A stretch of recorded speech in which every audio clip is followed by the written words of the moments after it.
ஒரு character development எப்படி இருக்கணுங்கிறத my hero அகாடமியால் பக்குகோ பார்த்து தான் தெரிஞ்சுக்கணும். ஏன் சொல்கிறேன்னா, நமக்கு ஆரம்பத்திலிருந்து மை ஹீரோ அகாடமியால் மிடோரியாவை பிடிக்கும், இல்லை ஆல்மைட்டை பிடிக்கும். டொடரோக்கி கொஞ்சம் ஆரம்பத்தில் ஆட்டிடியூடாக தெரிஞ்சாலும், ஆனால் அவன் சின்ன வயசில் ரொம்பவே கஷ்டப்பட்டிருப்பான். அதனால் போக போக அவனையும் நமக்கு ரொம்ப பிடிச்சிரும். ஆனால் இந்த பக்குகோ அவனுக்கு ஆரம்பத்திலிருந்தே மிடோரியாவை சுத்தமாக பிடிக்காது. எப்போ பார்த்தாலும் அவன் மேலே கோவப்பட்டுட்டே இருப்பான்.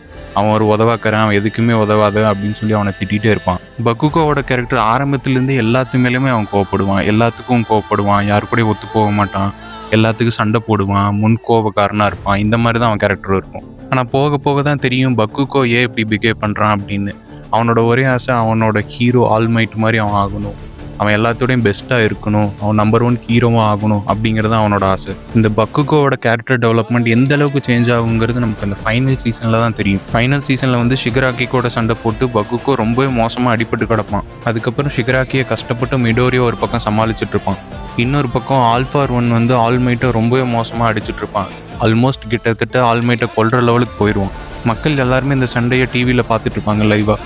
அவங்க சின்ன வயசுலேருந்து பார்த்து வளர்ந்த அந்த ஆல்மைட் அப்படிங்கிற ஹீரோ அவங்க கண்ணு முன்னாடியே சாக போகிறான் அப்படின்னு சொல்லி எல்லாருமே ஃபீல் பண்ணிகிட்டு இருப்பாங்க. யாராவது அவரை காப்பாற்ற மாட்டாங்களா அப்படின்னு சொல்லி ப்ரே பண்ணிகிட்டு இருப்பாங்க. அப்போ மிடோரியாவும் என்ன பண்ணுறதுன்னு தெரியாமல் முழிச்சிட்டு இருப்பான். ரொம்பவே மோசமாக அடிபட்டு கிடந்த பக்குகோக்கும் கொஞ்சம் ஃபர்ஸ்ட் எய்ட்லாம் பண்ணி கொஞ்சம் ரெடி பண்ணியிருப்பாங்க. இப்போ பின்னாடி ஸ்லோ மோஷனில் அவன் அப்படியே எந்திரிப்பான் பாருங்கள். அது வரைக்கும் அந்த கதையில் சைட் கேரக்டராக இருந்த ஒருத்தன் மெயின் கேரக்டரே மிஞ்சுற அளவுக்கு ஒரு பர்ஃபார்மன்ஸ் பண்ணுவான் பாருங்கள். வேறு லெவலில் இருக்கும். ஆரம்பத்தில் எல்லாத்துக்கும் பிடிக்காமல் இருந்த ஒரு கேரக்டர் எப்படி போக போக ஒரு பீக் லெவல் கேரக்டராக மாறினா அப்படிங்கிறது பக்குகோ பார்த்து தான் தெரிஞ்சுக்கணும். உங்களுக்கு பக்குகோ பிடிக்குமா, இல்லை கிரேட் எக்ஸ்ப்ளோஷன், மர்டர் காட் டைனமைட்டை பிடிக்குமாங்கிறத கமெண்ட்ஸில் சொல்லுங்கள்.